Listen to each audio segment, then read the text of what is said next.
Bienvenidos al primer nivel. En este primer nivel vamos a responder la pregunta ¿qué nos motiva a jugar?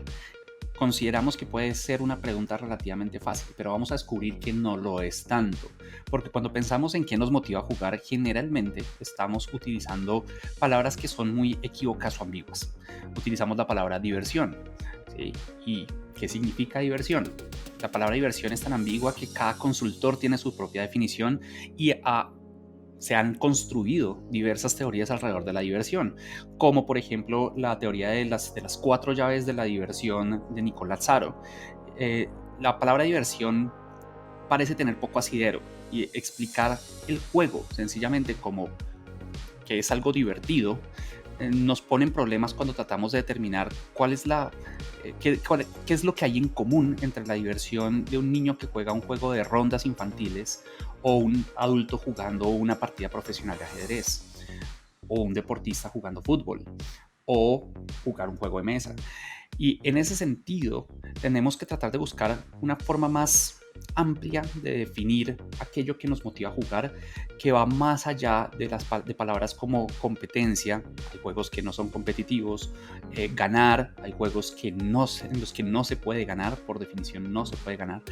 Eh, Tenemos que ver que tiene que haber algo que nos ayude a construir una definición más variada y una explicación más clara de efectivamente qué nos lleva a jugar. Entonces, entrando en materia, vamos a empezar mirando el gran mito de la gamificación. El gran mito de la gamificación, y este es el mito que se construyó en los inicios de gamificación, porque en sus inicios gamificación fue construida por gente que trabajaba en la industria de los juegos casuales.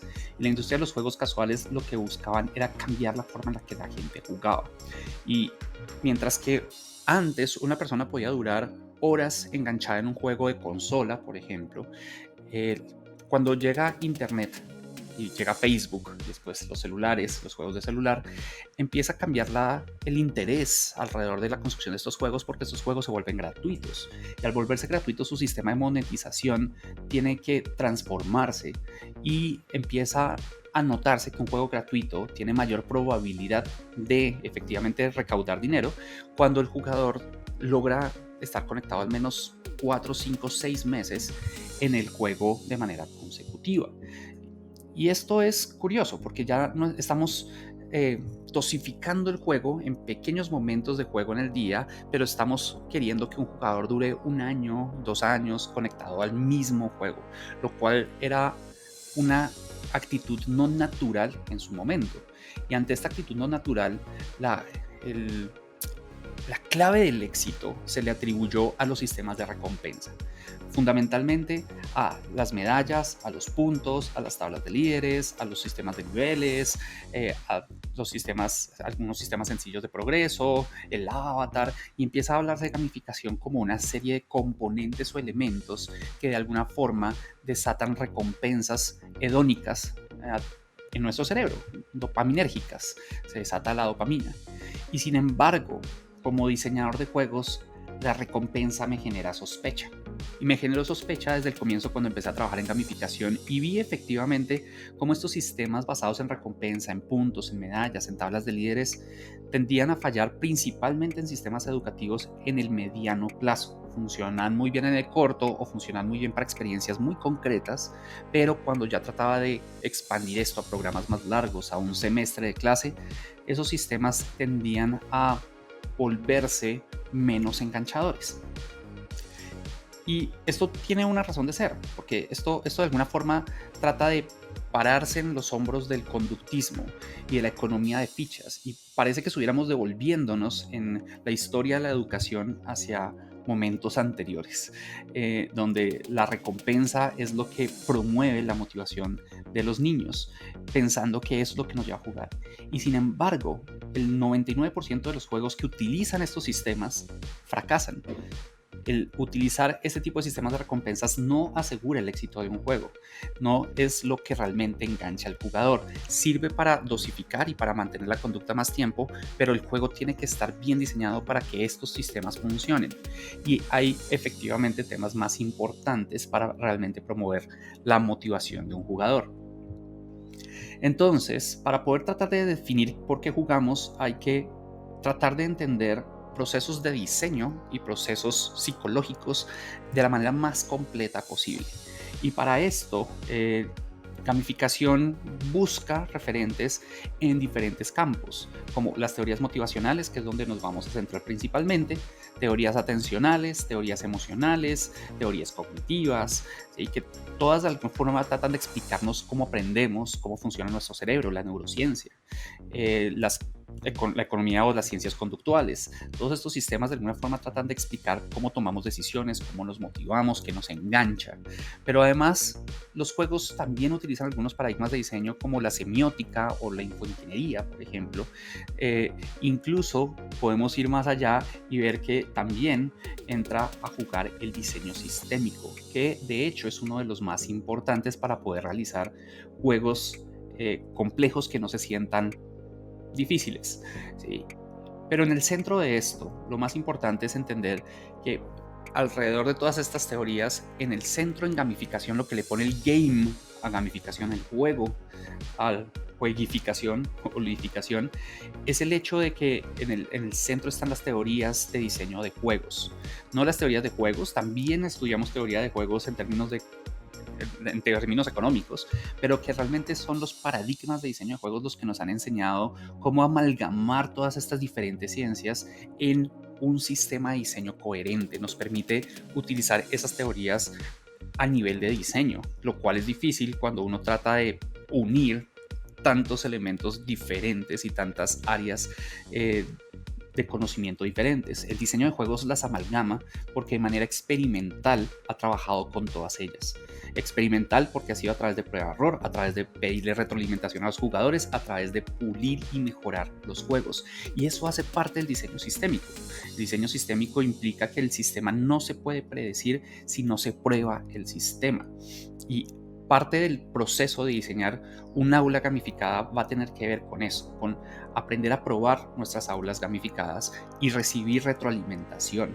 Eso va a ser muy importante dentro de nuestro proceso y eso nos va a ayudar a entender mejor qué está motivando a nuestro jugador, a un jugador particular, a uno u a otro dentro de nuestro juego, porque no todas las personas se van a motivar por las mismas razones, aunque el por qué jugamos pueda explicarse desde una rama común.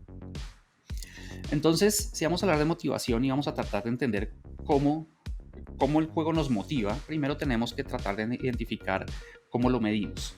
Y en ese sentido tenemos 3 elementos.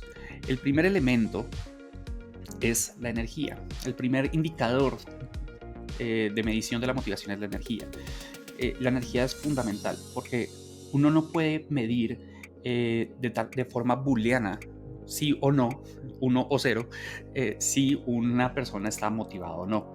Yo no puedo decir, alguien hizo la tarea, ergo está motivada.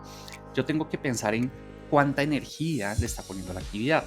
No es lo mismo una persona que sabe que tiene que hacer una tarea y gasta el mínimo esfuerzo por completarla a una persona que trata de poner toda su energía y empeño en entregar un trabajo con calidad.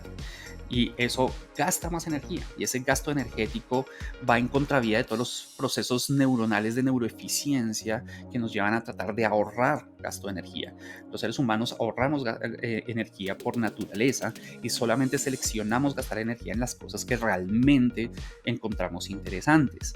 Y esa es la razón por la que podemos diferenciar a un estudiante que se siente perfectamente bien sacando un aceptable o un 3 en una nota y otro estudiante que no puede permitirse sacar menos de un 4 o 5 o un excelente.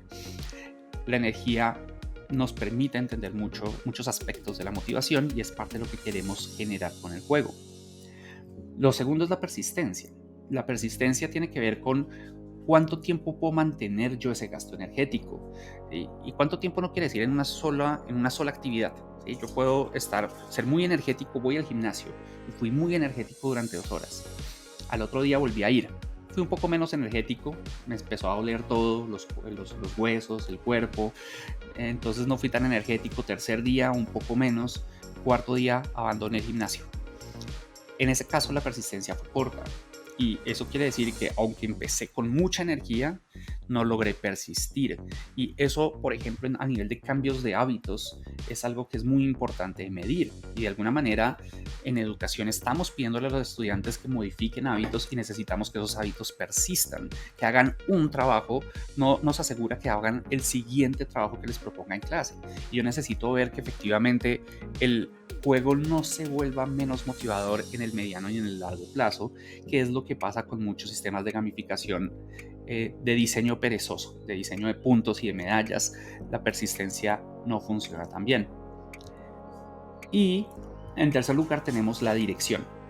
La dirección tiene que ver con si este personaje que está acá está moviéndose en una línea recta y se puede estar moviendo porque quiere coger las monedas, pero puede llegar a cambiar de dirección porque quiere coger esa máscara. Y el cambiar de dirección es una motivación de aproximación. Hay un objetivo, un deseo que quiero alcanzar y que modifica efectivamente mis conductas y mis estrategias, la forma en que me enfrento a la meta que quiero lograr.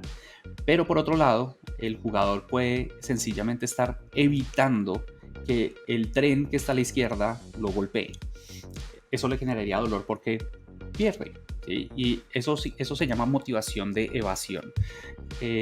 Cuando hay motivación de evasión, el jugador no está tratando de buscar una meta, sino está tratando de salir o evitar un potencial estado de dolor psicológico, evidentemente. Pero hay algo que me puede doler perder una vida, entonces yo trato de evitar que eso suceda.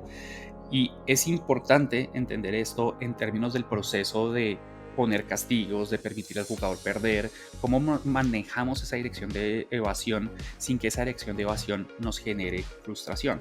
Todos estos elementos nos ayudan a tratar de entender cómo se configura el diseño de un juego. No necesariamente todavía porque jugamos, pero nos ayuda a empezar a entender efectivamente qué es lo que tenemos que buscar en un juego para entender por qué un jugador juega. Y entonces tenemos que irnos a las teorías de motivación, y las teorías de motivación clásicas empiezan por la diferencia entre la motivación intrínseca y la motivación extrínseca.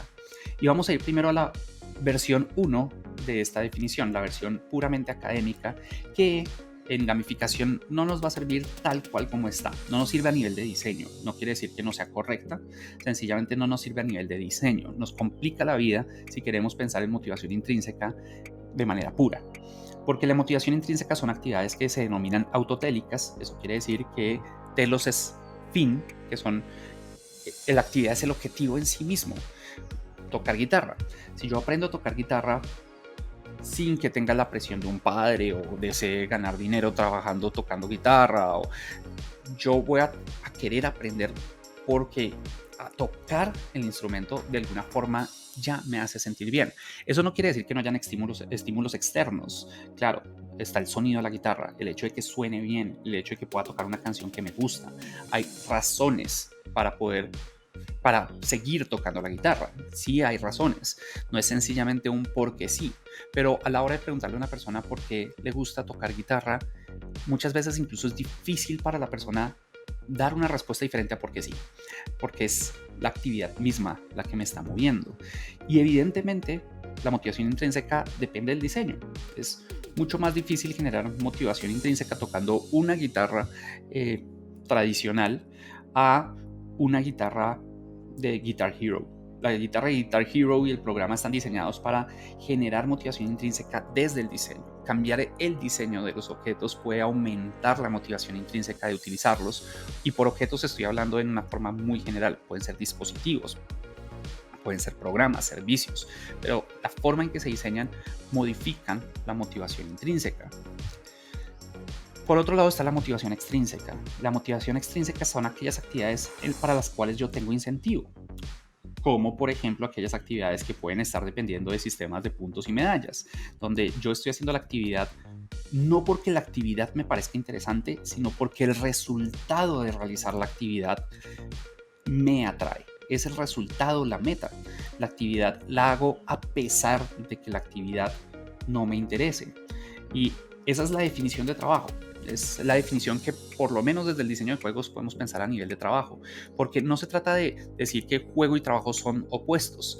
De hecho, el juego puede haber motivación extrínseca y puede haber trabajo, y los jugadores reconocen eso hasta cierto nivel con un grado de dolor. Vamos a ver un caso de eso un poco más adelante, pero primero tenemos que entender que el problema de estos refuerzos extrínsecos es que tienen incidencias negativas en el mediano y largo plazo. Y entonces, la primera incidencia que tenemos que tener en cuenta es, se me pegó esto, listo, es el hedonismo adaptativo. Y vamos a ir viendo algunas incidencias durante el camino. Más adelante veremos otras, pero quiero empezar por esta porque esta de alguna forma nos explica una parte fundamental del proceso educativo, y es que el refuerzo extrínseco, como la nota, por la nota uno trabaja, la nota no es inherentemente interesante, y muchas veces las clases no son inherentemente interesantes de manera intrínseca, y entonces el estudiante está trabajando por su nota porque asumimos de entrada que al estudiante no le va a interesar necesariamente mi clase, entonces tengo que utilizar este tipo de refuerzos. Y el problema es que el hedonismo adaptativo lo que dice es que cuando yo tengo, cuando yo sobreestimulo un camino hedónico en el cerebro, en un grupo de neuronas que me están de alguna forma generando una estimulación hedónica de dopamina, si yo empiezo a sobreestimularlo, el cerebro poco a poco disminuye la intensidad del sentimiento negativo o positivo, como dice la cita que está ahí en inglés, y parte del tema es ese, es en la medida, imagínense la forma de explicarlo, es imagínense de una hamburguesa deliciosa, ¿sí? Esta hamburguesa, si les gusta la hamburguesa, evidentemente, pero imagínense que, o si no, imagínense su comida favorita, imagínense que ustedes tuvieran que comerla todos los días, para las 3 comidas además. A la segunda semana están aburridos de la hamburguesa, porque aunque efectivamente es un camino hedónico, la hamburguesa nos genera placer, esa sobreestimulación nos desensibiliza el gusto por esa hamburguesa y podemos llegar al punto de saciación donde después no queremos ver otra vez esta hamburguesa. Entonces, ¿a qué nos lleva esto? Tenemos que pensar esto cómo nos afecta en función de la nota. Porque esto lo que nos dice es que un estudiante que recibe notas perfectas de manera consecuente y frecuente se va a desensibilizar a la emoción positiva de recibir una nota positiva. De hecho, lo que vemos es que un estudiante que recibe notas positivas de manera constante empieza a sufrir cuando saca notas menores a la mejor nota posible. Empieza a dolerle sacarse si es A más, un A, si es un excelente, un B, porque ya la nota positiva se le vuelve no una recompensa, sino un status quo. Es parte de lo mínimo esperado, es la barra mínima que espera sacar. Pero lo mismo pasa con el castigo. Si yo empiezo a poner la peor nota a un estudiante y saca malas notas de manera consistente, se desensibiliza al castigo, la emoción negativa también empieza a disminuir. Lo que quiere decir que después de un tiempo, sacar una nota negativa ya no es un desincentivo para no estudiar. No importa si no saco una nota negativa porque igual ya sé que voy a sacar una nota negativa.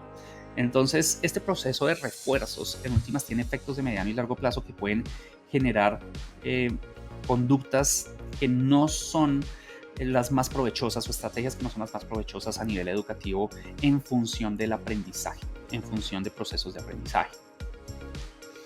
Entonces, para explicar un poquito mejor esto, si no podemos depender de la recompensa y no podemos sencillamente depender de dar puntos y medallas, porque nuestros jugadores se van a desensibilizar a esos puntos y esas medallas eventualmente, no podemos mantener eso. Si todos los profesores de mi colegio o de mi universidad empezaran a darme puntos y medallas, los puntos y medallas dejarían de interesarme, especialmente si todos utilizan el mismo diseño de puntos y medallas.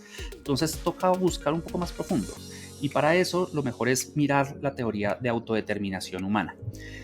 En la teoría de autodeterminación humana lo que tenemos es una serie de grandes motivadores. Esto es parte de la teoría de las necesidades. Esto es heredado de los estudios que hace Maslow con su pirámide de necesidades, de Edward Deci, que es el que arranca con la teoría de autodeterminación humana, rompe la noción de la estructura piramidal y empieza a trabajar con una estructura más de diagrama de Venn. En esa estructura lo que él busca es cuáles son los grandes motivadores que nos llevan a nosotros a realizar actividades de manera intrínseca. Y él determina o hace un discernimiento de tres grandes motivadores: la maestría, la vinculación y la autonomía. Que en términos muy generales, la maestría es la necesidad de autocompetencia, autoeficacia, la sensación de progreso, de que soy bueno para lo que estoy haciendo o que puedo llegar a ser bueno para lo que estoy haciendo. La vinculación es la necesidad social de sentir grupos de pertenencia, grupos de ayuda, grupos de apoyo, ¿sí? De sentirme apoyado y querido por mi grupo social. Y la necesidad de autonomía, que es la necesidad de autodireccionamiento, de poder tomar decisiones, de sentir que efectivamente yo tengo control sobre eh, lo, las actividades que estoy realizando, por ejemplo, y que no sencillamente me controlan o que todo el tiempo estoy haciendo lo que otros quieren.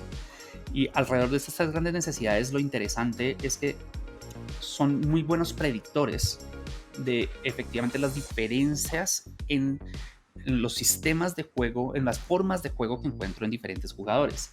Sin conocer esta teoría, Richard Battle, que es un diseñador de moods, los moods tal vez no lo reconocen, son juegos de hace mucho tiempo, que eran se llaman multi-user dungeons o calabozos multiusuario, y eran juegos de base texto donde efectivamente uno podía se podría encontrarse con otros jugadores y chatear, pero también podía matar enemigos, haciendo atacar con espada al troll.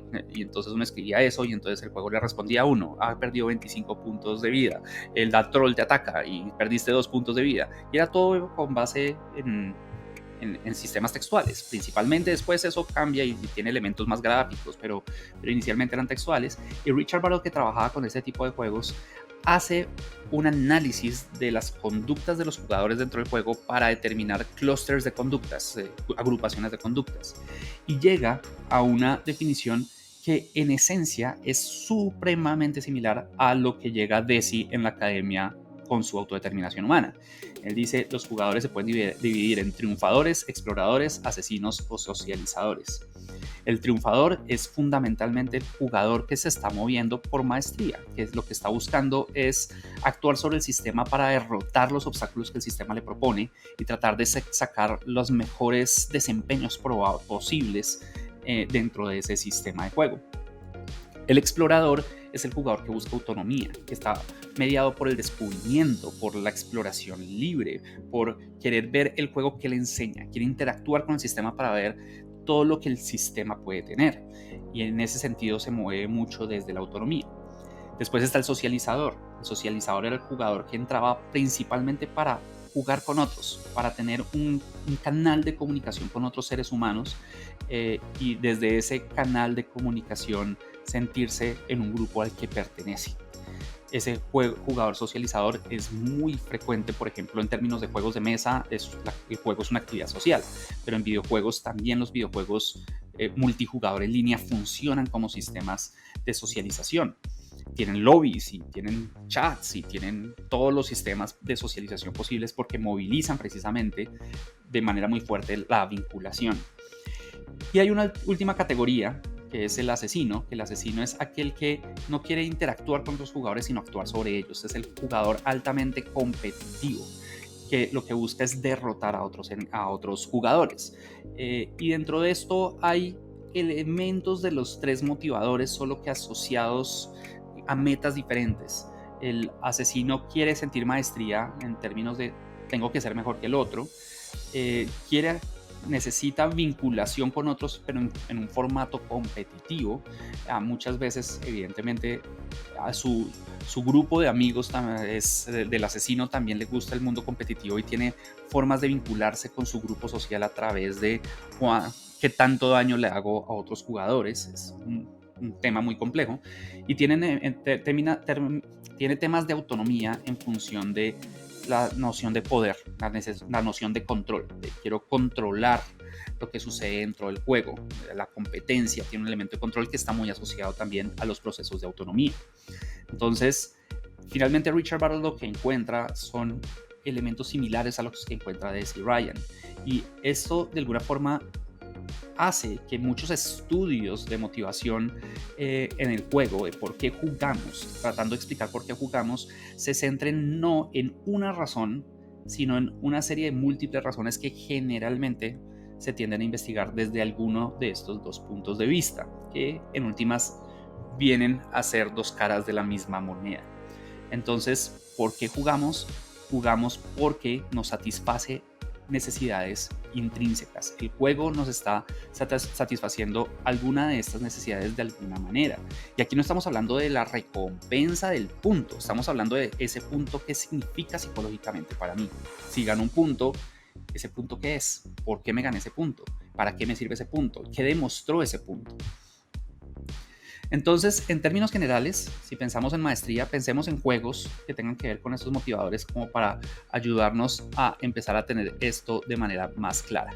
Y entonces tenemos, en términos de la maestría, podemos ver juegos como Guitar Hero, donde la retroalimentación de desempeño se vuelve fundamental para mantener al jugador enganchado. Si ustedes ven Guitar Hero, en este juego, ustedes no solamente tienen un contador con estas luces que les dice van perfecto, sino que además tienen este indicador tipo tacómetro que usted sí que mantener elevado, porque si se equivocan entonces empieza a bajar, y si baja entonces pierden lucecitas, pero al mismo tiempo tienen aquí un multiplicador de por 4 y un sistema de puntuación, y tienen estos indicadores de fuego de que le pegaron perfecto a la nota o de que no. Todos estos sistemas de retroalimentación centrados en el desempeño en los juegos están atacándonos cerebralmente desde múltiples dimensiones para que sintamos progreso en el proceso de maestría, no para darnos el resultado de que lo logramos, es para que a través de la pérdida, al volverlo a intentar, podamos ver que mejoramos, que progresamos, que la siguiente lo hicimos un poco mejor. Nos genera sensación de deseo de entrenamiento, y todo está configurado desde los sistemas no de recompensa del juego, sino desde los sistemas de retroalimentación del juego. Si nos vamos a vinculación, vamos a ver juegos que tienen un sistema de retroalimentación mucho más social no solo en términos del hecho de que un juego como Fortnite, como el que está en pantalla, tiene mecánicas de colaboración, donde yo armo grupos de juego y entre todos tenemos que efectivamente resolver objetivos comunes, sino que además de eso, los mismos personajes de juego, el ambiente, las características narrativas del juego nos genera procesos de vinculación. ¿Con cuál de los personajes me siento más identificado? ¿Con el señor que tiene la calabaza en la cabeza? ¿O el fortachón? ¿O la niña súper esbelta? ¿O no importa? No importa. Hay efectivamente multidimensionalidad racial de estereotipos, porque en los juegos se utilizan muchos estereotipos, evidentemente, desafortunadamente algunos de manera incorrecta, pero no solamente en ese sentido, sino también de arquetipos de personajes, que es más importante. Si ustedes lo piensan, en un juego de rol hay un guerrero, hay un mago, hay un clérigo, hay un ladrón, hay un bárbaro, hay un druida. Cada uno de esos personajes tiene parte de un arquetipo de vinculación con el cual yo me puedo acercar. Hay jugadores que dicen, yo siempre seré mago y siempre seré elfo, ¿sí? Y eso de alguna forma está marcando un arquetipo de vinculación con su personaje. Entonces la vinculación no solamente está dada por la relación que yo tengo con el resto del grupo, donde además hay procesos de codependencia social, porque yo soy el mago, pero necesito un guerrero que me defienda, necesito jugar con alguien. ¿Sí? No puedo solo, y eso me genera procesos de vinculación, sino que además la misma narración del juego, los personajes con los que me encuentro, si me caen bien, si me caen mal, incluso el diseño de un buen antagonista es fundamental para mantener la vinculación. Esto también efectivamente motiva muchísimo a jugar. Y por eso es que en un juego de mesa uno no juega con cualquiera, uno tiende a encontrar sus grupos de juego, los grupos con los que les gusta jugar más, porque efectivamente el ambiente que se hace alrededor del juego genera vinculación social. Y por último está la autonomía. En los procesos de autonomía lo que estamos buscando es o el control el control sobre la toma de decisiones. Y ese control se puede dar de varias maneras. Implica el manejo del riesgo. ¿Qué tanto riesgo quiero asumir o qué tanto control deseo tener? Y eso es una ecuación que no es fácil a nivel de motivación, no es estandarizable, es mucho menos estandarizable que la vinculación y la maestría, que tienden a tener unos procesos un poquito más claros en función de cómo los diseñamos. Aquí no tanto, estamos hablando de, por ejemplo, en autonomía, los juegos que buscan que el jugador sienta que puede explorar el mundo, que puede tomar decisiones y que tiene agencia sobre esas decisiones. A los jugadores yo los suelo llamar agentes. porque la idea es que un jugador debe poder afectar el mundo del juego. No es el juego lo debe jugar a él. Él debe poder jugar el juego, él debe poder afectar el juego de alguna manera, cambiar la narrativa en algunos juegos. En otros juegos decidir no hacer la misión principal porque las misiones secundarias están buenísimas. Pero de alguna forma el juego me está dando la posibilidad de decidir, de forjar mi camino. Y entonces, si empezamos a entender que jugamos porque de alguna manera u otra estamos satisfaciendo necesidades intrínsecas, tenemos que entender de todas formas el papel de los presores externos que utiliza el juego a nivel de diseño para mantenernos conectados al juego, porque de todas formas no podemos obviar el hecho de que eso hace parte de ese proceso de diseño. Y entonces la teoría organísmica integrada, que es una parte de la teoría de autodeterminación humana, ayuda a entender ese proceso de la mejor manera posible en función de cómo los diseñadores de juegos manejan esos presores externos. Y es que dentro de esta teoría se habla de que la motivación extrínseca no es sencillamente blanco-negro, no es extrínseco o intrínseco, sino que hay un gradiente. Hay motivadores extrínsecos que cambian dependiendo de su papel. Y los más extrínsecos son los que ellos llaman de regulación externa, que se dan cuando hay elementos de recompensas o castigos con mucha saliencia, o cuando hay que decir, sí señor, cuando yo tengo que aceptar una tarea y no la quiero, pero la necesito para evitar un castigo o para adquirir una recompensa. Pero en la medida que yo me voy acercando hacia la motivación intrínseca, encuentro, por ejemplo, la motivación de identificación o la integración, que en principio tienen que ver con cómo la recompensa se integra a las necesidades del sistema de juego y a mis necesidades intrínsecas. Ganarme el diploma universitario. Si me gano un diploma universitario o un certificado de que hice un curso difícil, el diploma es extrínseco, pero de alguna manera yo puedo integrarlo, lo puedo sintetizar a mis metas. Hay una congruencia con las metas que yo tengo de manera intrínseca. Entonces, ese premio extrínseco de alguna forma se siente menos extrínseco que un elemento de recompensa-castigo. ¿Qué representa la nota para mí como estudiante? Esa es una pregunta que yo tengo que hacer. Si yo estoy ganando nota para pasar el año, si ustedes le preguntan a sus estudiantes, ellos están ganando nota para pasar el año, entonces la nota está funcionando como un sistema de regulación externa, porque no están entendiendo la nota como un sistema de retroalimentación de desempeño. Y eso tiene que ver con cómo se utiliza la nota. No es la nota en sí misma, es qué hago con ella. Entonces tenemos que empezar a tratar de identificar eso, entendiendo esta máxima, es jugar es intrínseco, el juego no. Los juegos son extrínsecos, tienen elementos de presión extrínseca que me mantienen jugando, pero los elementos de motivación extrínseco, los presores extrínsecos, las recompensas y las cosas que yo puedo obtener en el juego, en general están asociados con el sistema mismo de juego. Si yo me gano, no sé, mejores municiones para mi arma, eso me sirve dentro del juego. Si yo encuentro una caverna secreta, eso me lleva a explorar y para eso necesito un minimapa que me dice por allá hay una caverna secreta. Tengo una serie de presores externos constantes dentro del juego que de alguna forma modifican mis conductas desde la modificación de mis objetivos, eso lo veremos un poco más adelante. Y un juego particular me puede llegar a aburrir, ¿sí? Puedo encontrar un juego que no me gusta y desear no jugarlo y tenerlo guardado en mi ludoteca y nunca sacarlo. Eso puede suceder porque el juego no asegura el éxito del deseo de jugar, pero el jugador es quien, después de jugar un juego que no le gusta, busca un juego que sí le gusta y está buscando jugar. El acto mismo de jugar le genera todas las sensaciones de placer que necesita, y lo que hace es escoger el juego que le es más apropiado. Entonces tenemos que entender que el éxito de un juego depende de su diseño. No hay una fórmula mágica que haga que todo juego sea perfecto, sino todos los juegos serían exitosos. El diseño cuidadoso es el que efectivamente aumenta la probabilidad de goce de mi estudiante en mi sistema de gamificación. Y no hay que mirar muy lejos, hay que mirar, por ejemplo, el efecto de Pokémon Go, que era un sistema que utilizaba estos sistemas de recompensa, los llevó al extremo en estos juegos casuales. Era un juego que era básicamente una gran caja de Skinner. ¿sí? Era una gran caja conductista de oprime un botón y gana recompensas. Asociado a unas recompensas que la gente que jugó el juego deseaba mucho, porque Pokémon era ya de por sí algo muy deseado entre los videojugadores. Generaba sensaciones de nostalgia y se conocían todos los Pokémon, los querían todos. Pero el juego efectivamente generó un pico de enganche muy alto y a los 3 meses empezó a decaer, porque precisamente esos sistemas de alguna manera empiezan a generar desensibilización. Después de un tiempo, capturar Pokémones se siente repetitivo, no se siente tan interesante.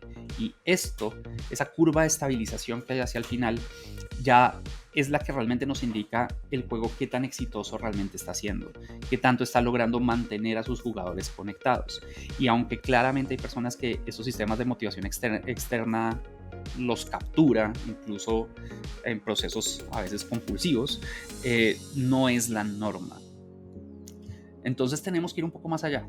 No podemos diseñar nuestra clase como si fuera un Pokémon Go. Tenemos que ir un poco más allá y para eso nos vamos a ver de nuevo en nuestro siguiente video sobre cómo diseñamos metas y conductas. ¿Por qué jugamos? Tenemos estas necesidades intrínsecas que necesitamos satisfacer y el juego está diseñado para satisfacerlas. Y eso se maneja a través de la retroalimentación. La retroalimentación, el diseño de las mecánicas, el diseño de problemas. Y el otro elemento fundamental es cómo construyo mis metas. Una meta puede efectivamente desde el inicio generar motivación, dirección de motivación de aproximación o de evasión. Entonces, con esto terminamos este primer video. Nos vemos en el siguiente.